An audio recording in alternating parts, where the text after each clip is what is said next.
آپ کو بتائیں آج کی اگر بات کی جائے تو افغانستان کی جانب سے بھی ایک بڑا انٹرسٹنگ جو ہے ایک خبر سامنے آئی، جس میں افغان طالبان کی جانب سے یہ امید کا اظہار کیا گیا ہے کہ ٹرمپ جو ہے، جو کہ امریکہ کے صدر ہیں، جن کو عام طور پہ یہ تصور کیا جاتا ہے کہ وہ ریسسٹ ہیں یا وہ مسلمانوں کے خلاف ہیں، دوسری جانب افغان طالبان پر امید ہیں کہ وہ الیکشن جیتیں گے۔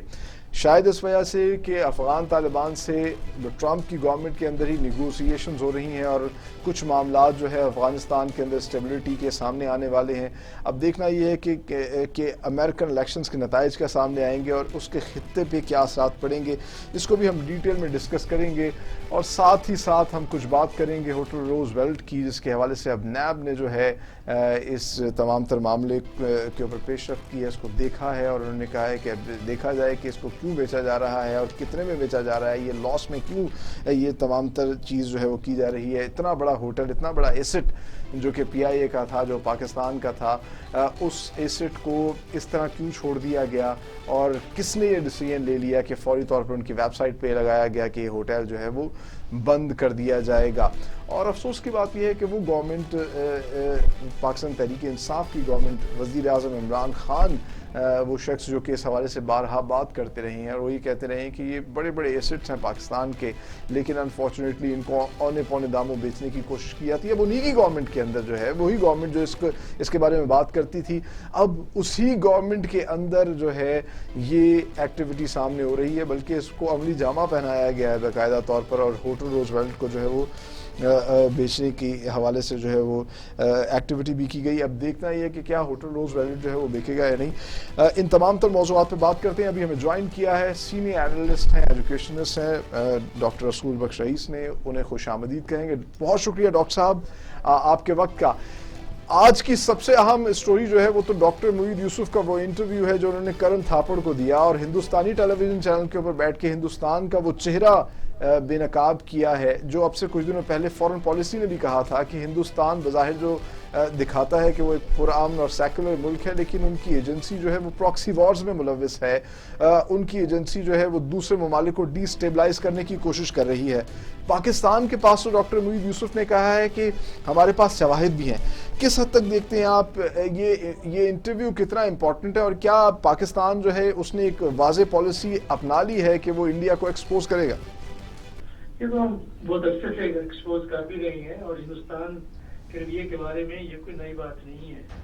جب اگرتلہ سازش کیس ہوا تھا جیسے کہ پاکستان کو علیحدہ کرنے کا، تو اس وقت ایوب خان کی حکومت تھی، جب وہ عوام کے سامنے لے آئے تو جس طرح سے آج کیس بے اختلاف مختلف قسم کی باتیں کرتی ہے، تو اس وقت بھی وہ حزب اختلاف کہتی تھی کہ یہ جعلی کیس ہے۔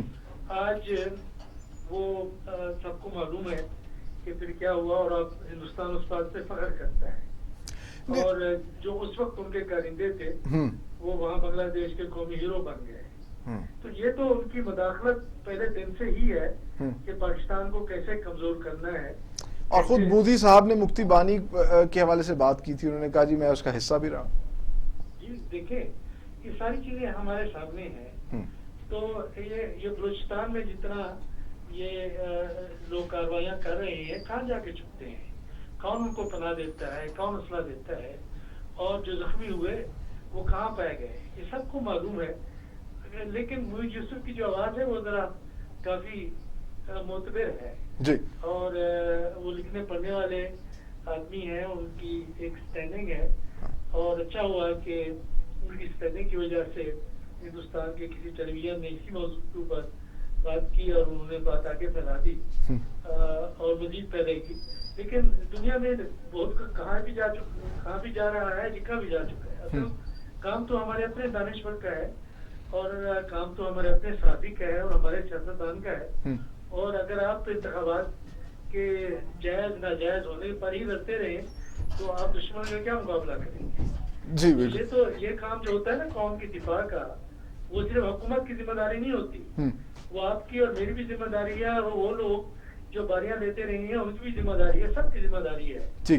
اور ہندوستان کے بارے میں دل میں کوئی شک نہیں رکھنا چاہیے کہ وہ آپ کا دشمن نہیں ہے، اور جب بھی اس کو موقع ملے گا وہ آپ کو اندر سے کھوکھلا کرنے کی کوشش کرے گا. تو آپ کو لگتا ہے کہ پاکستان میں خاص طور پہ جو پولیٹیکل صورتحال ہے اس میں کچھ اختلافات ہیں ہندوستان کے اس موقف کے اوپر؟ اگر اختلاف نہیں ہے تو آپ نے کی آوازیں سنی ہے اس میں اختلاف کے سیاسی لیڈروں کی طرف سے؟ اختلاف نہیں ہوتا جی. لیکن یہ ہے کہ جب حکومت میں ہوتے ہیں تو وہی بات کرتے ہیں جو حکومت وقت کر رہی ہے. جب حزب اختلاف میں ہوتے ہیں تو زبانیں بند ہو جاتی ہیں. لیکن دنیا میں ایسا نہیں ہوتا کہ قومی اہمیت کے معاملات معیشت کے ہوں, آپ روزویلٹ ہوٹل کی بات کر رہے تھے, یا اسٹیل مل کے ہوں, یا بجلی چوروں کے ہوں, یا سرکولر جیٹ کے ہوں, اس کے اوپر اختلاف کس بات کا. لیکن جب آپ سیاست پہ سیاست ہی کرتے ہیں اور قومی مفادات کے سامنے نہیں ہوتا تو پھر وہی ہوتا ہے جو پاکستان میں ہو رہا ہے. بات غریب کی کرنی ہے لیکن جو قول و فعل ہے اس میں اتنا تضاد ہے کہ اگر معیشت بہتر نہیں ہوتی اور اگر معیشت کے اوپر جو ہم نے پیراسائٹ بٹھائے ہوئے ہیں جو لوٹ کے کھا رہے ہیں اور جہاں ان کے اپنے لوگ بیٹھے ہوئے ہیں جو سیاسی جماعتوں کے لوگ ہیں تو پھر قومی مفاد کس بات کا. تو اس کا جو ملبہ ہے وہ تو غریب آدمی کے اوپر پڑتا ہے. آج ملبہ کیوں ہے کہ آپ کا جو قرضے ہیں وہ زیادہ ہیں. قرضے کیوں ہیں کہ آپ نے ٹیکس چوروں کا تحفظ کیا ہے اور ٹیکس آپ وصول نہیں کر سکتے, ادارے کمزور کر دیے.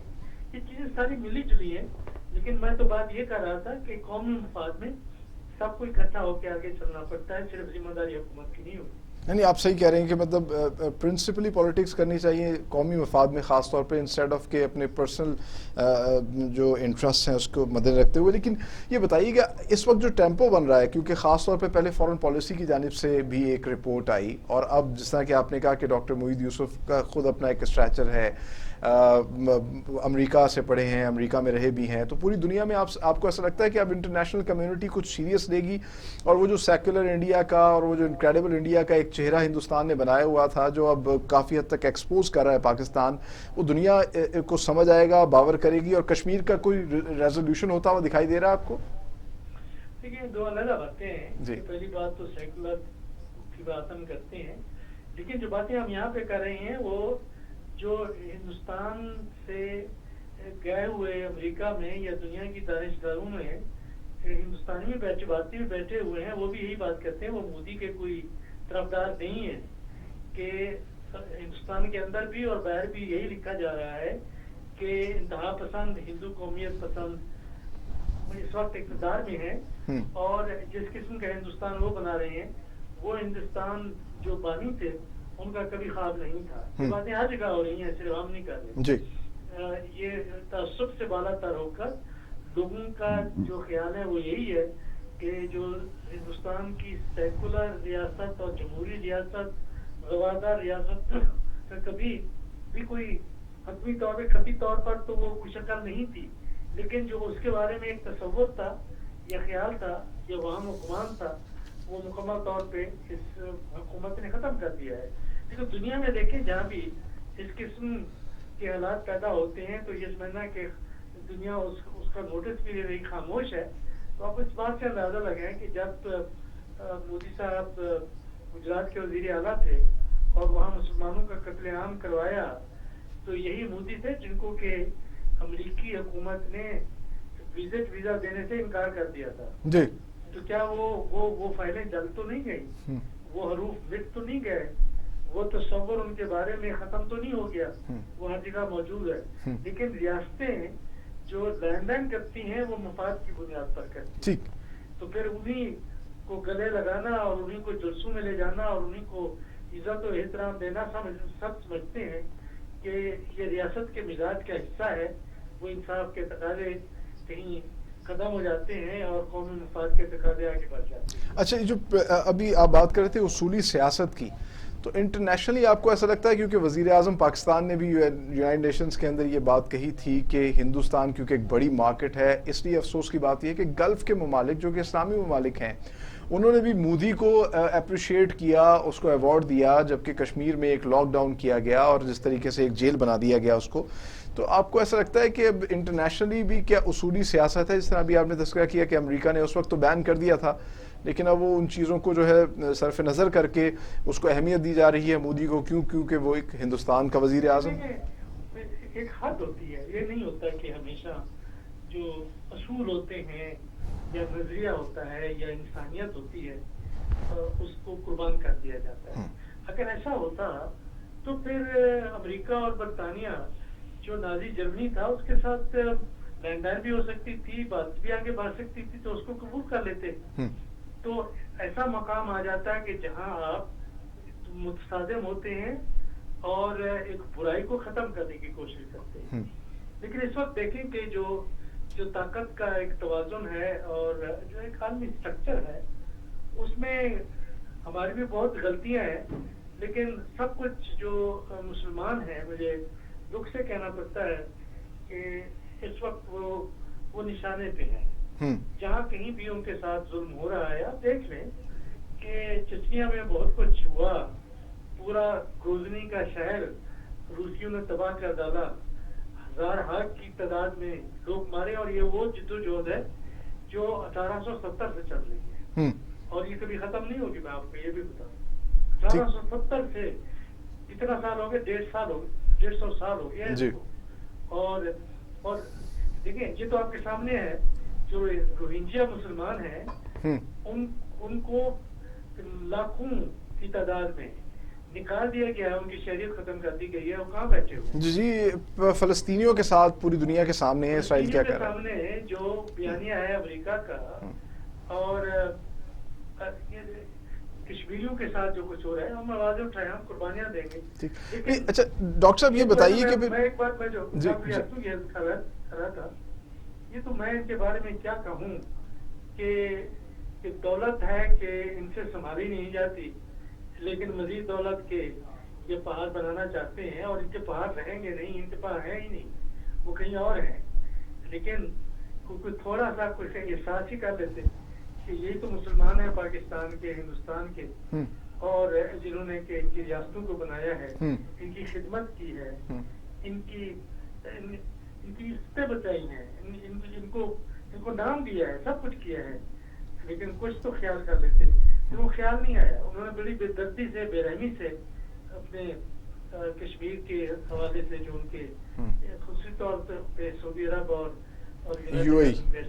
دکھ ہوا ہے. لیکن جس طرح عمران خان صاحب بات تو بالکل کھل کے کہتے ہیں, صحیح کہتے ہیں, اور کل کا ان کا بہت بڑا بیان تھا کہ خواجہ پالیسی کے حوالے سے کہ جب تک ہم اقتصادی طور پر مضبوط نہیں ہوں گے تو ہماری خواجہ پالیسی کتنا آزاد ہو سکتی ہے. ٹھیک. اچھا میں آپ سے جاننا یہ چاہ رہا ہوں کیونکہ کشمیر کے حوالے سے انہوں نے واضح طور پہ بات کی. پاکستان اور انڈیا میں سب سے بڑا ڈسپیوٹ تو کشمیر ہے.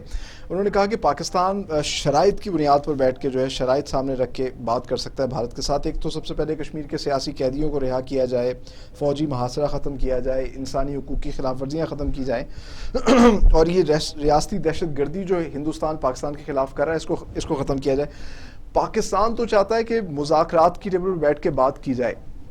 آپ کو ایسا لگتا ہے کہ کشمیر کا معاملہ ایسے حل ہو سکتا ہے جہاں دنیا کے اندر ابھی نکورہ قراباغ کو اگر دیکھا جائے تو ایک یہ بھی اگزامپل سامنے آ چکی ہے کہ مذاکرات سے حل نہیں ہوا, آخرکار آذربائیجان کو جنگ لڑنی پڑی آرمینیا سے.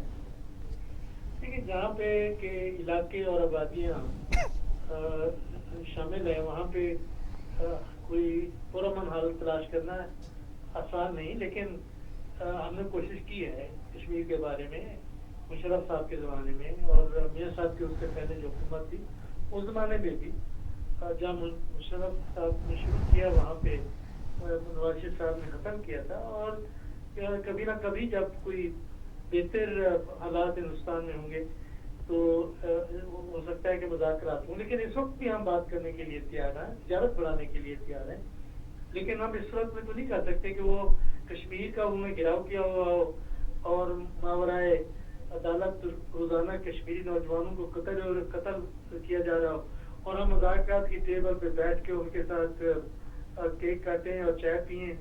یہ عمران خان صاحب تو کبھی نہیں کریں گے, اور کسی بھی قابل احترام اور پاکستان سے غیرت اور محبت رکھنے والے آدمی کو کبھی نہیں کرنا چاہیے.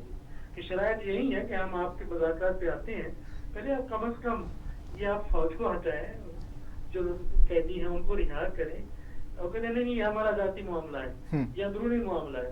ٹھیک ہے آپ کا اندرونی معاملہ ہے, لیکن پھر ہم آپ کے ساتھ مذاکرات کی میز پر تو نہیں آتے. ٹھیک، یعنی کہ آپ کو ایسا لگتا ہے کہ مذاکرات کی میز پر یہ جو حالیہ حکومت ہے اس کے ساتھ نہیں آیا جا سکتا، لیکن آئندہ آنے والے وقتوں میں امید کی جا سکتی ہے؟ لیکن یہ حکومت بھی اگر اپنا رویہ تبدیل کر لے تو کیوں نہیں، ہم بالکل مذاکرات کریں. ٹھیک، اچھا ایک اور آج انٹرسٹنگ خبر سامنے آئی، وہ افغان طالبان کے حوالے سے، کیونکہ خطے کی صورتحال ہے اور پاکستان ایک اہم سٹیک ہولڈر ہے. افغان طالبان نے کہا کہ ٹرمپ کی جیت جو ہے وہ بڑی ضروری ہے اس خطے کے اندر امن کے لیے. آپ کس طرح دیکھتے ہیں اس کو؟ بہت پر امید ہیں اور اب ان کی امیدیں جو ہے افغان طالبان کی وہ بھی ٹرمپ کے ساتھ لگی ہوئی ہیں.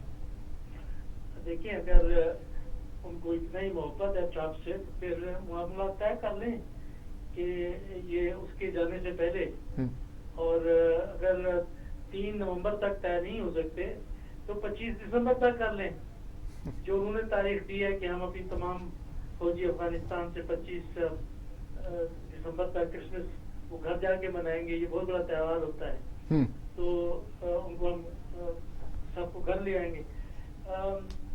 میرا خیال یہ ہے کہ ٹرمپ ہو یا نہ ہو، فیصلے ہو چکے ہیں.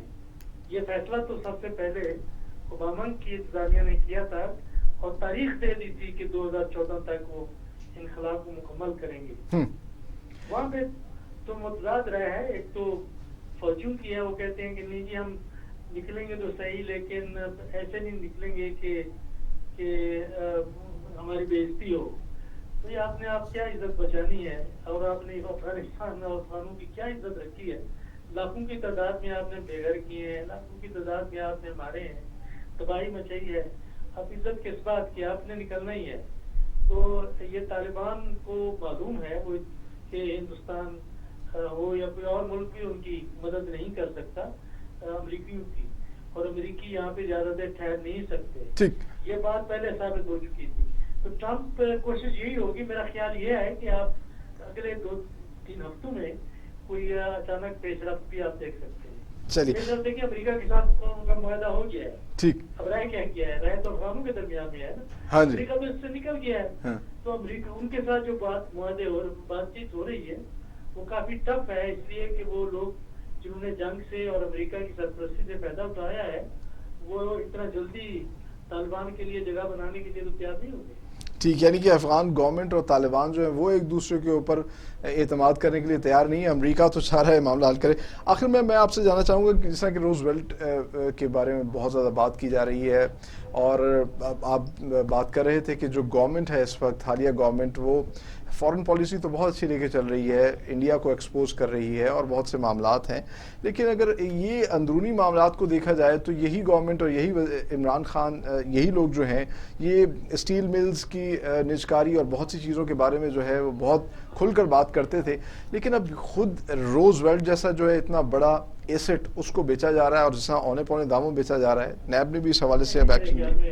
آپ نے 2 باتیں کہہ دی ہیں کہ اونے پونے بیچا جا رہا ہے، آپ کے پاس کوئی ثبوت نہیں ہے. ٹھیک، دوسری بات یہ ہے کہ وہ انہوں نے بیچنے کا فیصلہ کیا ہے، یہ بھی کوئی درست نہیں ہے. نہیں، یہ تو اس کی ویب سائٹ کے اوپر آیا نا کہ اس ہوٹل کلوز کیا جا رہا ہے. پہلے یہ لگایا گیا.